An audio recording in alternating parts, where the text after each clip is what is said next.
When I returned from my business trip, I never imagined this would be the welcome I'd get. After weeks of endless meetings and deadlines, the last thing I expected was to be greeted by a locked door. The building manager, John, stood there, his expression cold. "Can I help you?" he asked, his voice sharp as if he had no idea who I was. My fingers trembled as I pulled out my key, but it didn't work. I tried again, my mind racing. Why was this happening? John stepped forward and handed me a note. "What is this?" I asked, confusion turning to concern. He didn't speak, just gave me a stiff nod and walked away. I looked down at the note in my hand, heart pounding. "You are no longer welcome here. Please contact your daughter-in-law for further instructions." The words on that small piece of paper hit me like a punch to the gut. My head spun as I looked up, expecting to see my daughter-in-law, Laura, but there was no one. Only the emptiness of the hallway, the silence that seemed to mock me. I stood there for a moment, not knowing whether to cry or scream. How had this happened? How had I ended up in this position? It was my home, my life, and now I was being told I wasn't welcome? My hands shook as I reached for my phone to call Laura. It rang and rang, but there was no answer. Panic crept in as I realized she wasn't just ignoring me. She had orchestrated this. I could feel the walls closing in. I'd spent my whole life taking care of everyone else. I'd given everything to my family. And now this? I walked down the stairs slowly, my feet heavy with the weight of this betrayal. I didn't know where to go or what to do, but one thing was certain. I wasn't going to stand by and let this happen. I had to find out what was going on. I had to know what had led to this moment. And I would fight back, no matter what it took. As I stood there, staring at the note in my hand, the world around me seemed to blur. My home, the place I had lived for the past 25 years, suddenly felt like a foreign space. I could hear the faint hum of the elevator in the background, but it didn't matter. The words on the paper, the coldness of John's expression, it all felt like a cruel joke. Why hadn't Laura, my daughter-in-law, said something to me? Why hadn't she given me a heads up, or at least some explanation? I needed answers, and I needed them fast. I walked back to my car in a daze, my mind racing through memories, trying to piece together what had led me here. My phone buzzed in my pocket, snapping me back to reality. It was a text from Laura. "We need to talk. You should come by when you can." My hands clenched around the phone, but I didn't reply. Not yet. I needed to process, to figure out what was going on before I gave her the satisfaction of knowing I was already breaking. The drive home felt endless. Every turn, every red light, felt like it was dragging me further away from the life I thought I knew. I parked in front of my building and just sat there for a moment. I couldn't bring myself to get out of the car. What had I missed? Had I been so blind to what was happening around me? I had raised Laura like my own, made her feel welcome, always offering help, always putting family first. But this felt like a betrayal of the deepest kind. I didn't know whether I should confront her immediately or wait for her to explain herself. The silence in my apartment felt deafening as I walked through the door. I set down my bags, looked around at the space that had once felt like home, and felt a cold knot in my stomach. The note, the way John had treated me, it all felt so deliberate. I couldn't shake the feeling that I was being pushed out, forced to leave the one place that had been my refuge for years. I walked to the kitchen and opened the refrigerator, grabbing a bottle of water, but my hands were shaking too much to unscrew the cap. The phone buzzed again, this time with a call. It was Laura.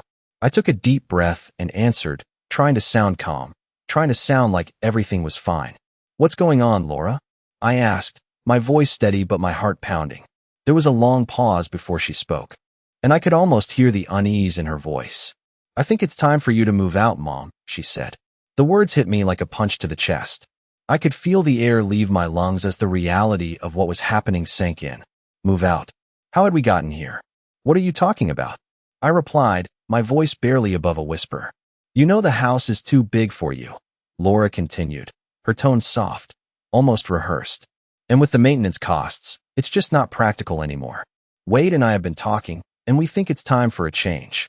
Wade, my son, the man who had grown up here, in this house, the house I had built with my husband, the house I had poured so much of myself into.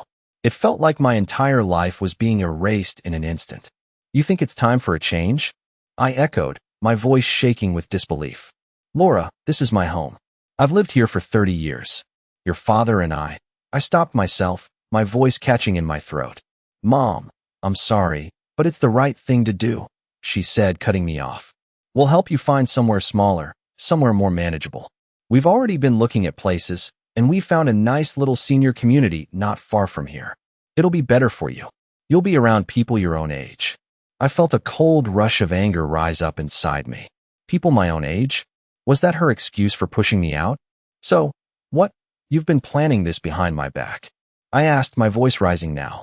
"You and Wade have been making decisions for me, without even asking what I want."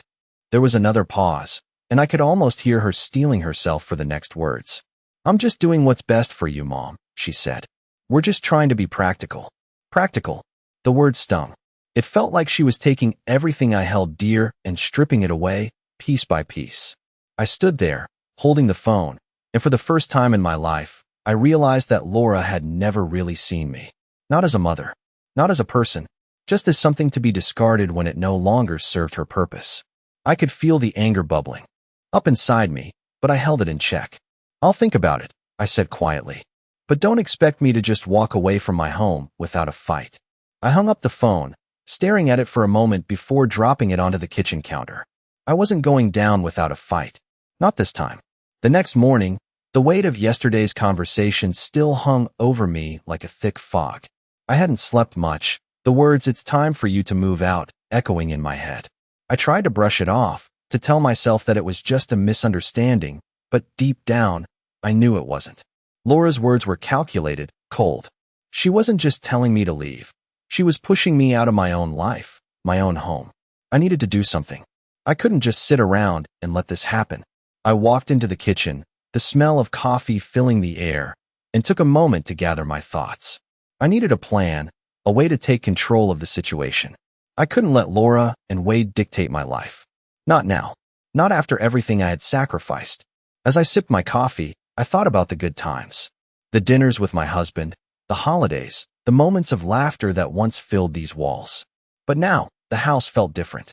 It felt empty, like a shell that had been hollowed out. I walked to my bedroom, my steps slow and deliberate. The bed that once felt so cozy now seemed like a reminder of what I was losing. I opened the closet, my fingers brushing against the clothes I had worn for years.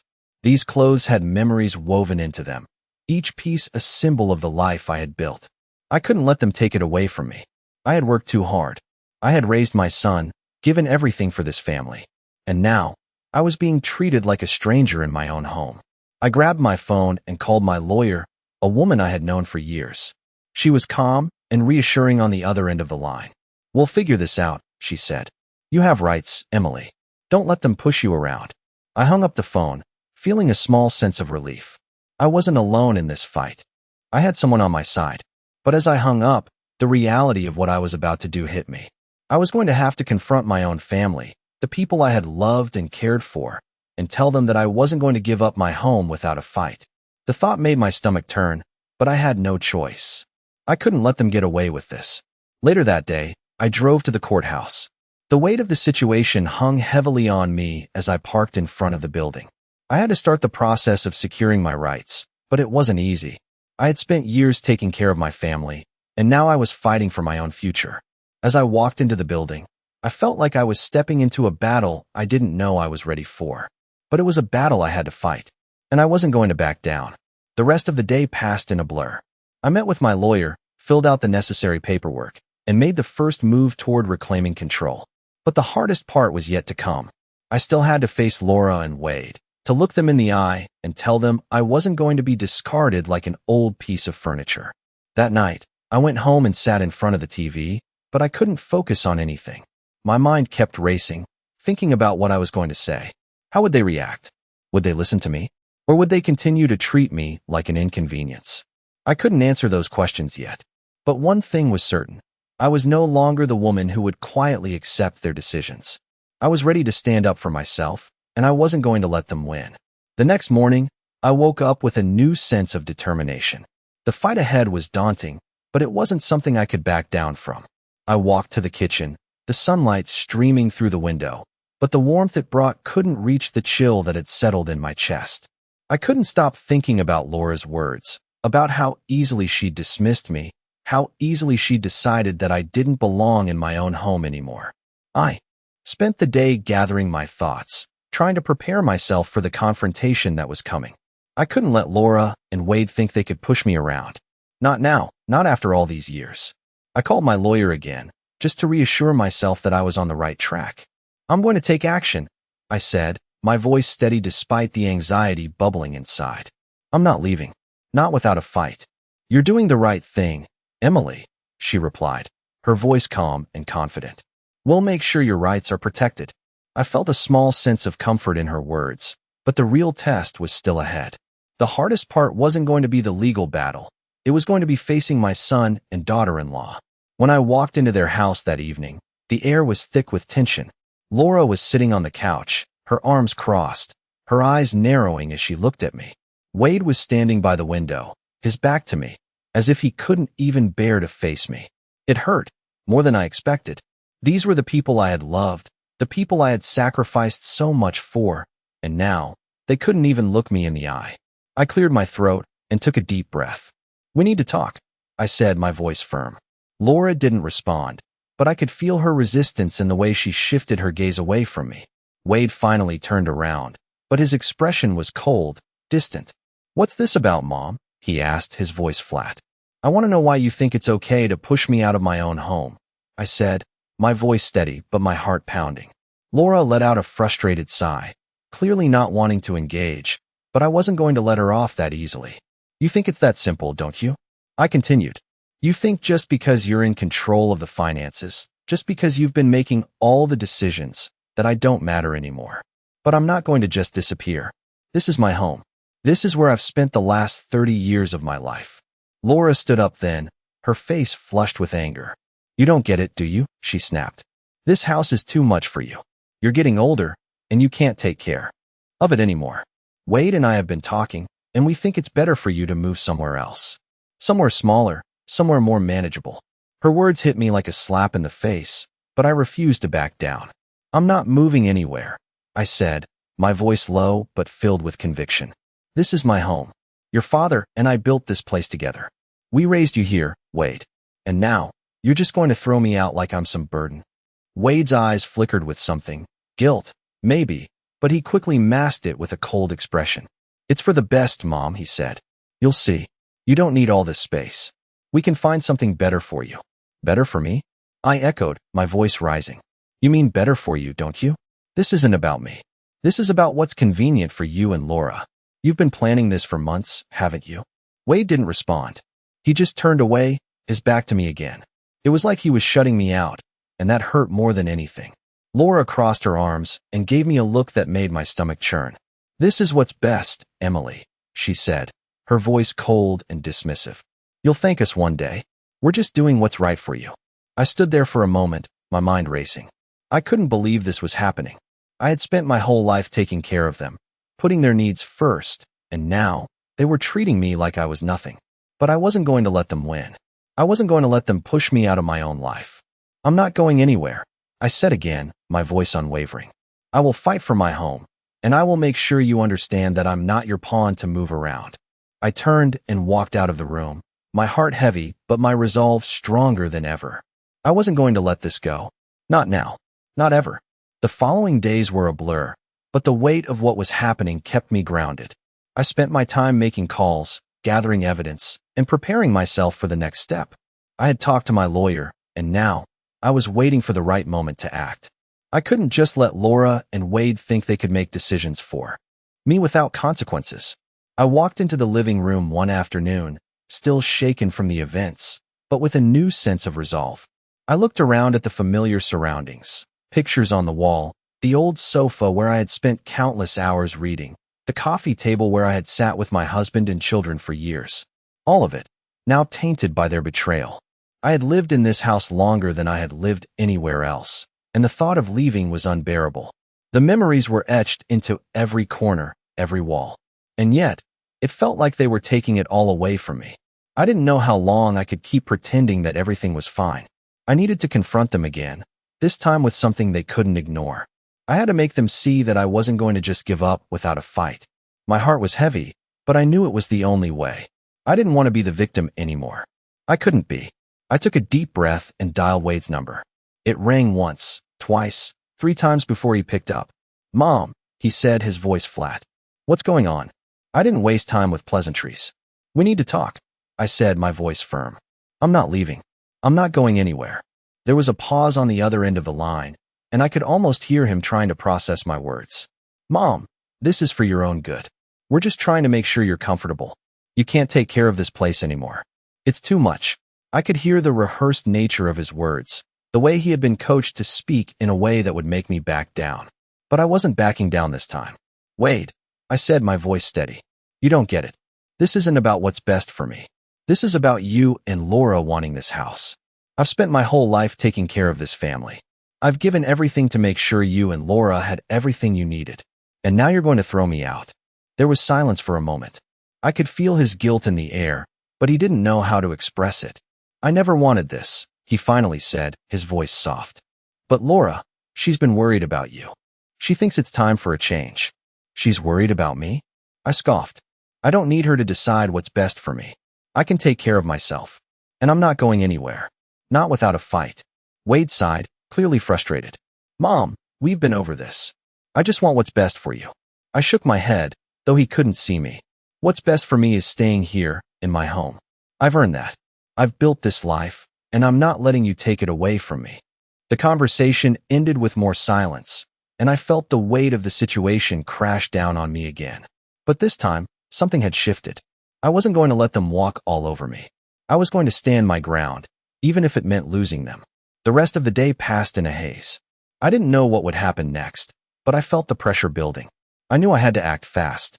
The longer I waited, the harder it would be to regain control of my life. As I sat there in the quiet of my living room, I realized something. This wasn't just about the house. It wasn't just about the walls and the furniture. It was about respect, about my dignity, and I wasn't going to let them take that away from me. The next step was clear. I had to fight back, not just for my home, but for myself. I wouldn't let them erase everything I had worked for, everything I had built, and I was ready to face whatever came next, no matter how difficult it would be. The days that followed were a blur of legal paperwork, phone calls, and endless waiting. I spent every waking moment thinking about what was at stake. I had spent my life taking care of everyone, always putting family first, and now, it felt like it was all unraveling. But there was a fire inside me that I had never felt before. It was the fire of someone who had been wronged and wasn't going to stand idly by while they were pushed aside. I kept thinking back to my conversation with Wade. He was always so distant, always letting Laura take the lead. I couldn't understand why he wasn't standing up for me. He had always been my little boy, the one I raised and cared for, but now, it felt like I was invisible to him. I spent the next week gathering all the evidence I could find, bank statements, letters, even old photos of the house when we had first moved in. I needed to prove that this was my home, my life. And I needed to show Wade and Laura that they couldn't just take it away from me without a fight. The day I had been dreading finally arrived. I called Wade and told him that I wanted to meet. The tension between us was thick, but I wasn't backing down. I had arranged to meet him at the local diner, a place we used to visit together when he was younger. It felt like a lifetime ago, back when everything seemed simpler, before all the complications and the resentment. I arrived early, my hands shaking slightly as I waited for him to show up. The familiar sound of the door opening made my heart race. I turned to see Wade walking in, his face unreadable, as usual. He sat down across from me, but didn't say anything at first. I had learned over the years that silence was often the hardest to break. "I know this is hard," he finally said, breaking the silence. "But it's for the best, Mom. We've been talking about this for a while now. For the best." I echoed, my voice rising despite myself. "You think this is for the best? You and Laura decided that I should just leave, without even asking me what I wanted? You think it's for the best that you're kicking me out of my home?" Wade's eyes flickered, and for a brief moment, I saw something there. Guilt, maybe. But then it was gone, replaced by that cold, distant look that had become so familiar to me. "It's not like that," he said, his voice low. We thought you'd be happier in a smaller place. Somewhere easier to manage." I shook my head, the hurt flooding back. "Do you even hear yourself, Wade?" I said, my voice quieter now. "I've lived in this house for 30 years. This is where your father and I raised you. And now, You and Laura are just going to take it all away from me. There was a long pause. Wade opened his mouth to speak, but nothing came out. He looked down at the table, his hands clasped together. You don't understand, Mom, he finally said. Laura's right. We need to move forward. You need to move forward. The words hit me like a slap, and I felt my chest tighten with frustration. Move forward, I repeated. By selling my house. By kicking me out. Wade, this isn't about moving forward. It's about you and Laura wanting what's convenient for you, not what's right for me. Wade's face hardened. It's not that simple. I leaned forward, feeling the anger rising again, but this time, it wasn't just anger.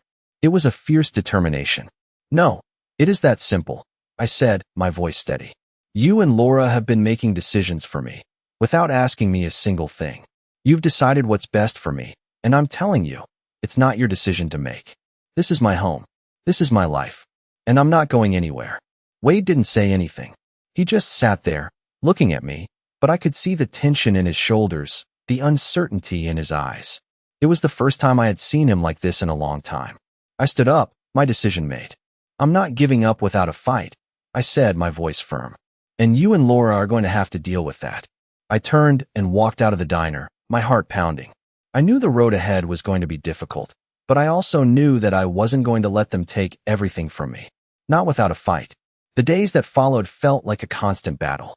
I kept my lawyer on speed dial, constantly updating her with every small development, every frustrating phone call. The more I pushed, the more I realized how deep the manipulation ran. Laura's cold detachment, Wade's refusal to stand up for me. It was all part of a bigger plan. I had to remind myself that I wasn't imagining things. They were trying to take everything I had worked for. I spent hours pacing around my apartment, gathering my thoughts, looking over old family photos. There was one in particular that caught my eye, an old picture of my husband and me, standing in front of the house, smiling like we had everything we ever needed. The house had always been our dream, and now it was being threatened by the very people I had spent my life caring for. I couldn't let them take that away from me. My phone buzzed, snapping me out of my thoughts. It was a text from Laura. I hope you've made peace with this. The house is going to be sold. You need to leave by next week. Her words were blunt, and they hit me harder than I expected. I stared at the message, my hands shaking. I had already expected this, but seeing it in black and white made it feel real, like there was no way out. My mind raced. I couldn't just let this happen. I had to do something, and I had to do it quickly. That afternoon, I called Wade again. My heart pounded in my chest as the phone rang, and when he picked up, I didn't waste time with pleasantries. Wade, I said, my voice calm but firm, I'm not leaving. I'm going to fight for this house, and I'm not going to let you or Laura take it from me. There was a long pause on the other end of the line, and for a moment, I thought he had hung up. But then he spoke. Mom, please just listen to me, he said, his voice quiet, almost pleading. We're trying to do what's best for you. What's best for me? I repeated, my voice growing sharper. You mean what's best for you and Laura? You're taking my home, Wade. How can you say that's for my own good? Wade sighed, and for the first time in a long while, I heard the vulnerability in his voice. I never wanted to hurt you, he said. But Laura thinks this is the right thing to do. She thinks you're better off somewhere else. Better off? I echoed, the anger bubbling up inside me.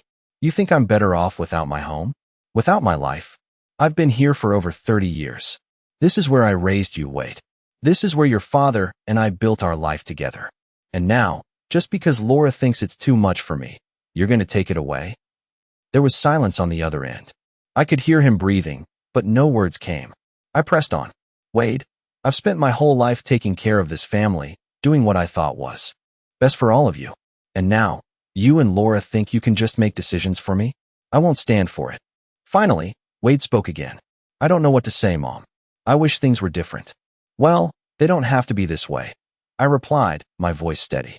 But if you and Laura want to make decisions for me, then you're going to have to deal with the consequences. The conversation ended with more silence, and I felt the weight of it all pressing down on me. But I knew I couldn't stop now. I had to keep pushing. Later that evening, I sat in front of the TV, but nothing registered. My mind was consumed with thoughts of what came next. I knew I had to fight for my home, and I had to do it with everything I had. I couldn't let them win. But even as the anger swelled inside me, I knew this fight wouldn't be easy. It would take time. And in the meantime, I had to brace myself for what was coming. Wade and Laura wouldn't just let go of their plans so easily. They would try to manipulate me, to make me doubt myself. But I couldn't afford to waver. Not now. I was going to stand my ground, and I wasn't going to let them take what was rightfully mine. The following days felt like I was walking through a fog. Every phone call with my lawyer, every piece of evidence I gathered, felt like a small victory, but there was still a weight on my chest that wouldn't go away. I couldn't shake the feeling that Laura and Wade were just waiting for me to give up, but I wasn't going to let that happen. I refused to back down. I spent hours every day in my office, sorting through old documents, looking for anything that would prove my ownership of the house. My lawyer was confident, but I still felt a deep sense of unease. I had lived in this house for 30 years. 30 years of memories, of love, of hard work. The thought of losing it was unbearable. But every time I looked at the pictures on the walls, I reminded myself that this was my home, and I wasn't going to let anyone take that away from me. The phone rang one afternoon, breaking the silence. I wasn't sure who it was, but I picked it up anyway. Emily. My lawyer's voice was calm but firm. We've got a hearing scheduled for next week. We'll be going in front of a judge to settle this. It's time to make your case. My heart skipped a beat. The reality of it all was finally setting in. I had spent years avoiding conflict, smoothing over problems for the sake of family, but now, there was no other choice. I had to fight.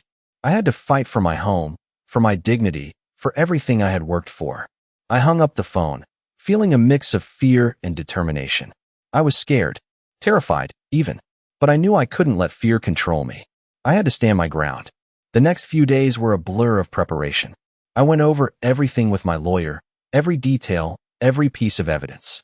My hands shook as I reviewed the papers. I didn't know what to expect from the hearing, but I knew that I had to make my case. I couldn't let Laura and Wade walk away with everything, with my home. When the day of the hearing finally arrived, I woke up early, my nerves already on edge. I looked at myself in the mirror, taking a deep breath. This was it, the moment that would decide everything. I dressed carefully, putting on the one suit I had saved for special occasions. It wasn't much, but it was mine. It was part of my life, and that was what I had to hold on to now. The courtroom was cold, sterile, and overwhelming. I walked in, my heart pounding, but I kept my head high.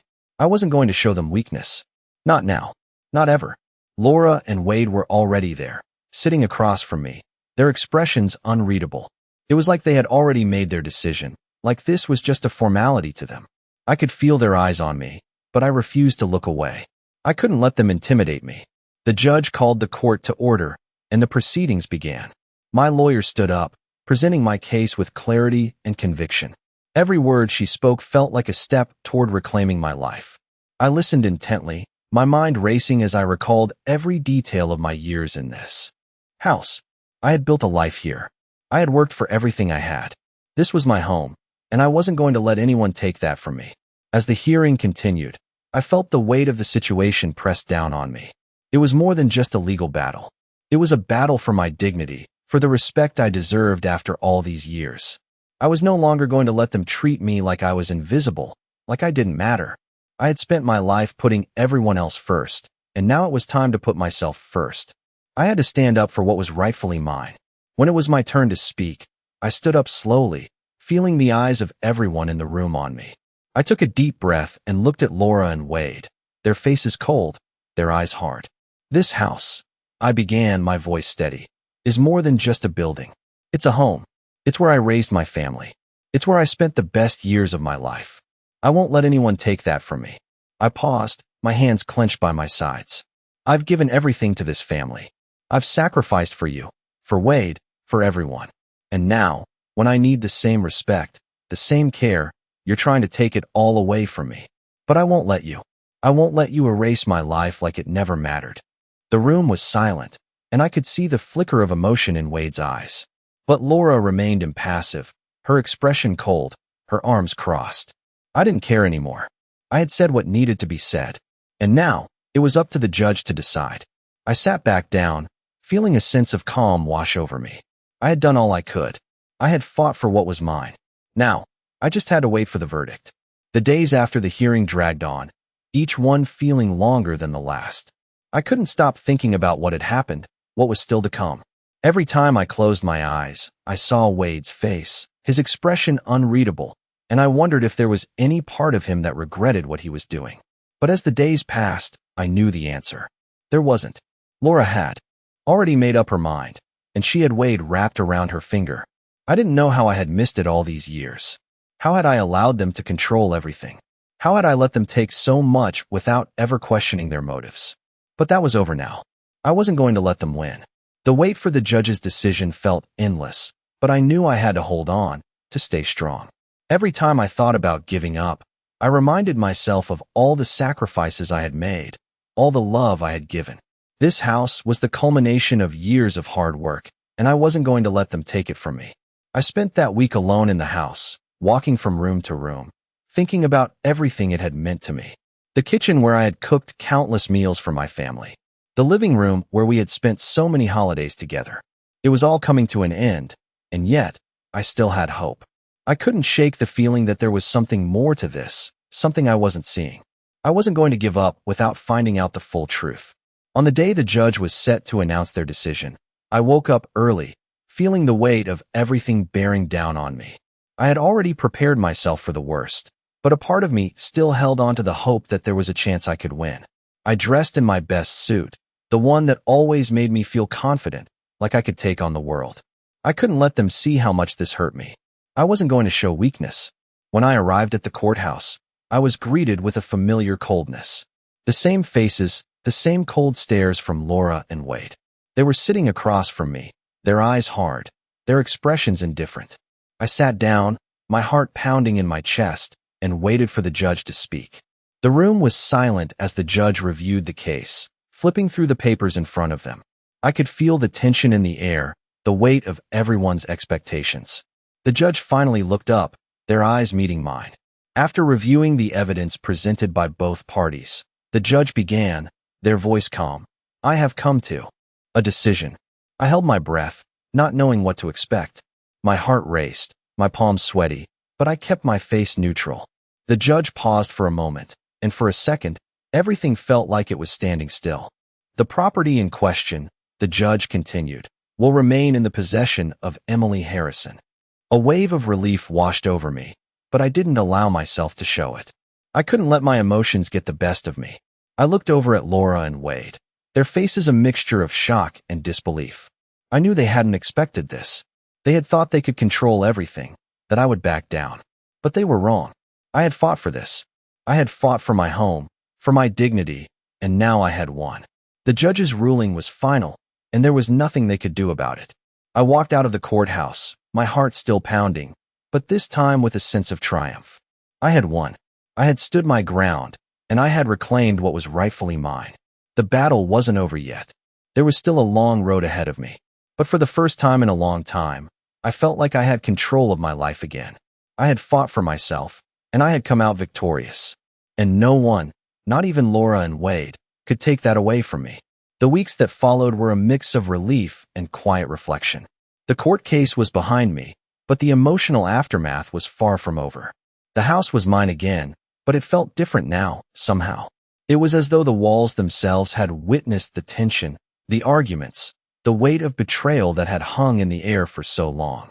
I spent the first few days after the ruling walking through every room, my fingers brushing against the furniture as I tried to piece everything together. What did all of this really mean? Had I won because I had fought, or had I simply survived because the system allowed me to? The house was still here, yes, but I wasn't sure if it still felt like home. My relationship with Wade and Laura had been fractured, and I didn't know if it could ever be fixed. They had both been so sure, so confident that I would just walk away, but I had fought for my dignity, for my place in this world, and that was something no one could take from me.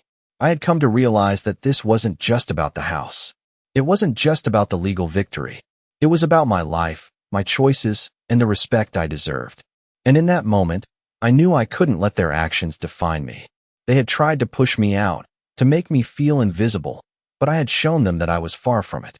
Still, as the days passed, I couldn't ignore the nagging feeling that something had changed. The air in the house felt heavier, the silence more profound. It was as though the victory had come at too high a cost. I hadn't heard from Wade or Laura since the hearing.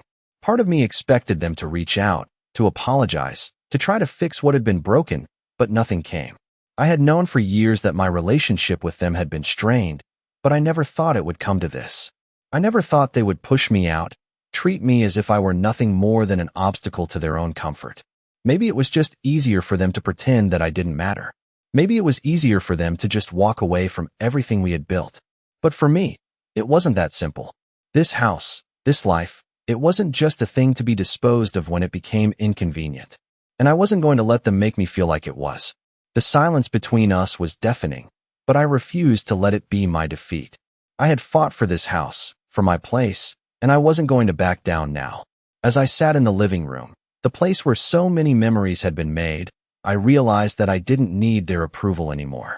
I had spent my entire life seeking their validation, but now I saw it for what it was, empty. I didn't need to prove anything to anyone. I had already proven my worth to myself. I had stood my ground, and I had earned my place in this world. The house, the memories, they were all mine. But the real victory was in reclaiming my own sense of self-worth. The road ahead wasn't going to be easy. I knew that. There would be moments when I would question my choices, moments when I would wonder if I had done the right thing. But in the end, I knew I had fought for something that mattered. I had fought for my dignity, my home, and most importantly, for myself. And no one could take that away from me. It had been a few weeks since the ruling, but I still couldn't shake the heaviness that lingered. The house was mine, yes, but the emotional toll of everything that had happened was still with me. I hadn't spoken to Wade or Laura since that day in court, and the silence between us was almost unbearable. I tried not to dwell on it, but every time I passed their empty rooms in the house, a wave of sadness washed over me. This was supposed to be a place of comfort, a sanctuary. But now, it felt like a battleground, like a place where everything had gone wrong. I spent my days alone, finding solace in small things, reading, walking through the garden, taking care of the plants that had always been a part of my routine. It wasn't much, but it gave me a sense of purpose, a small comfort in the midst of all the chaos. But deep down, I knew that something had to change.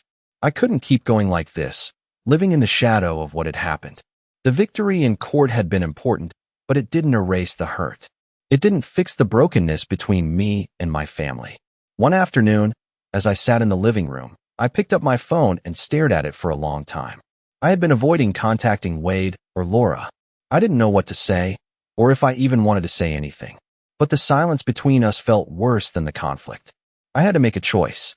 I had to either let things fester or try to rebuild, even if it meant facing the pain again. I took a deep breath and dialed Wade's number. The phone rang a few times before he picked up. His voice was cautious, unsure. "Mom," he said. "What is it?" My heart beat faster, but I knew I had to push through. "I don't want to keep avoiding this," I said. "We need to talk. I don't know if we can fix everything, but I want to at least try." There was a long pause, and I could hear him breathe on the other end. "I don't know, Mom," he finally said. "I don't know if there's anything left to fix."